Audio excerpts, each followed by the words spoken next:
One of the biggest changes I think that's quite obvious in the home is that we've luckily been able to pull back some of the pandemic restrictions that have been in place in long-term care for so long. So it's been very helpful in terms of we're able to have visitors back in the home. There's a lot more life in the home. Staff haven't been masking, so residents are able to better understand who they're dealing with, and overall that's brought a great deal of life back into the home that I think we've certainly been looking for in long-term care. So that's been a very positive change that we've seen this past year in long-term care and in our home. I guess some other big changes that have happened. We have completed this year's continuous quality improvement plan, and within the plan we've had quite a number of change ideas that are really focused on improving both the resident experience and the staff experience. So we have received a lot of input from both of those very important stakeholder groups, and put some change ideas in place to trial, and then we'll be working very closely with them to make sure that these change ideas are in fact improving life in the home. So we're very excited to see the fruits of those labors, and we'll keep working on them throughout the year.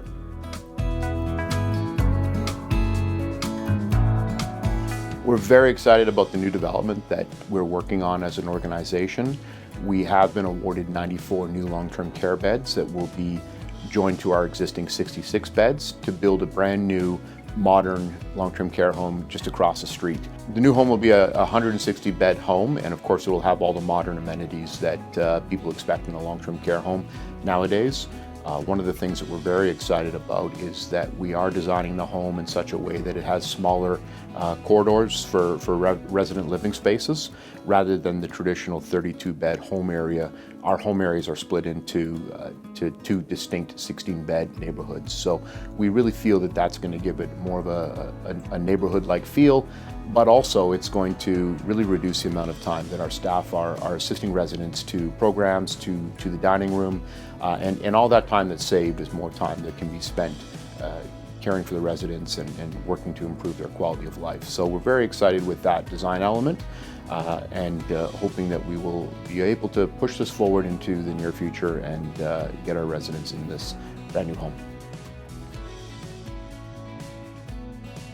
My name is Sonia Fideli. I'm the Recreation and Volunteer Coordinator at the Bennett Centre Long-Term Care Home. Some of the more popular activities at the Bennett Centre are bingos, craft programs, and outings.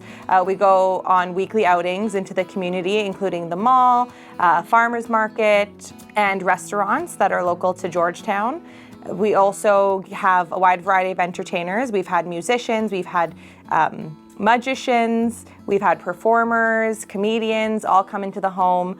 Our most used therapies are physiotherapy, occupational therapy. We also have foot care provided to our residents, as well as dental hygienists and denturists.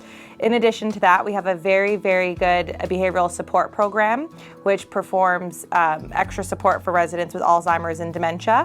And some of the programs that are provided from behavioral support are doll therapy, pet therapy using pets from the community. We also have a lot of sensory therapy with sensory materials for snoozling carts, and aromatherapy, hand massages, and really just things that will calm residents down if they're feeling agitated or uncomfortable in some way. Bonjour, je m'appelle Nana Malolo et je suis infirmière ici au Bennett Center, et ça fait au moins 2 ans et demi que je travaille ici.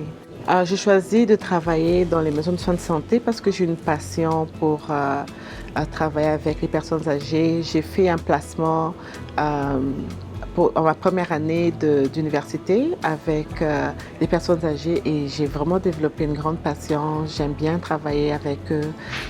J'apprends beaucoup d'eux et c'est vraiment intéressant. La communication en français m'aide beaucoup parce que ça me donne quand même un sentiment de pouvoir rencontrer des francophones. Nous avons une résidente qui parle français, et des fois je communique avec elle en français, et des fois ça lui fait plaisir parce qu'elle est québécoise, elle est francophone, et ça lui donne un sentiment comment dirais-je, un sentiment de pouvoir se connecter encore avec ses racines, parce qu'ici c'est anglophone en Ontario. Mais alors quand elle rencontre des gens francophones, des personnes qui parlent français, ça lui fait plaisir. Et je trouve que ça aide parce que même des fois, je me rends compte qu'elle est un peu frustrée et que je viens, je lui parle en français, elle se calme et elle prend plaisir à me parler en français. Et voilà, donc je pense que c'est intéressant de rencontrer quand même d'autres résidents qui parlent français. Ça change un peu de l'anglais. I'm Kathy Dorbeck, and I'm on the Marketing and Fundraising Committee at the Bennett Center. I've volunteered with the Bennett Center since 2004. I was invited to join the Quality of Care Committee because of my work with the City of Toronto serving long-term care homes. And after being inside the municipal long-term care homes and inside the Bennett for all these years, I've become a big fan of the not-for-profit model of long-term care. After a couple of years on the Quality of Care Committee, I joined the board for 2 terms, and I served as chair of the board for my final 2 years. And now, as I mentioned, I'm on the Marketing and Fundraising Committee, and I'm also a Bennett Garden volunteer. The local community means everything to the Bennett Center. It was founded in 1999, and it wouldn't exist if it wasn't for the hard work of the community to make it happen. It's been very rewarding to volunteer at the Bennett Center. I keep learning new things and meeting all kinds of nice people. With the Marketing and Fundraising Committee, it's really gratifying to see improvements happen once we raise the money, and it's especially good to see the impact that it has on people's lives. Funny thing though, I get the most thanks, I think, for my work in the gardens. People appreciate that much more than the reports that I've written or the meetings that I've chaired. And I have to admit too, it's really nice, although sometimes it's a bit hot and sweaty, it's really nice to be out in those gardens. It's very refreshing and very restful. There are lots of options for volunteering at the Bennett Center. Find an area that interests you and get started. You will always find that you get back as much or more than you give. Good morning. My name is Priscilla Nesbitt, and I'm the daughter of Hermine Davids, better known as Oma, who has been with the home going on 4 years in September. It has been incredible having my mom at the Bennett Center. The love and the care that the staff have shown her has been remarkable. My mom has been here for close on 4 years now. When she first arrived, she could speak and she used to walk the halls up and down, and what she loved the most is the affection from the staff. They showed that they really cared. They would give her hugs, they would make her laugh, and that's the part that has been a true blessing in my mom's life. My mom can't speak any longer and she's full-time in a wheelchair, but she still laughs a lot with the staff, and it brings me so much joy to see that laughter and happiness in her. Hi, my name is Barry Dawson. I'm on the board of directors for Bennett Village, and I'm the chair of the redevelopment committee. The focus or the goal of the redevelopment committee is to plan and oversee the new development of 160 long-term care beds in the land provided across the street that Bennett Village currently owns, and we will be replacing the current 66 not-for-profit long-term care beds with 160 not-for-profit long-term care beds. The community, in Ontario for that matter, needs long-term care beds. The benefit to having long-term care beds close to home is just that the Halton region or Mississauga-Halton and surrounding areas are in dire need of additional beds, especially for high demand locations, and Halton, or especially Halton Hills, would be considered a long-term care desired location. Alors, je suis Laurent Thibault, un résident de Halton Hills depuis 1975. Eh bien, écoutez, c'est très excitant de voir qu'il y aura un aspect francophone du nouveau centre qu'on planifie, parce que il y a une population francophone considérable ici dans la région, à Halton Hills, Milton, Brampton, partout autour.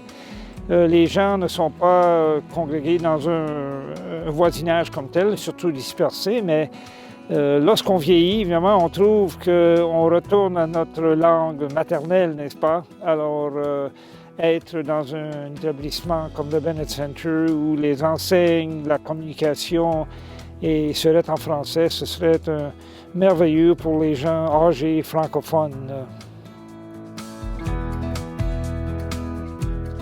I think one of the characteristics that really sets the Bennett aside from other long-term care homes is the home-like community feel that we have here. Certainly, I think part of that is because we are a 66-bed home, so we are a little bit of a smaller home, which allows us to have that family feel. But also, I think a lot of it draws from our community here in Georgetown. Certainly, anyone who's familiar with Georgetown understands how community-spirited people are, and I think we really see that carry over in our staff and their interactions with our residents in the home. I think another element that really sets us aside from other homes is our staff. We're just so fortunate to have the staff that we have. They legitimately care for our residents. There's a lot of getting to know each other, and it's more like it's a group of friends that are coming together in the home rather than workers and residents. It's just one happy group that really interacts really well. I think anyone that walks into the home will see that very quickly, and really I think that's one of the real highlights of life here at Bennett Village.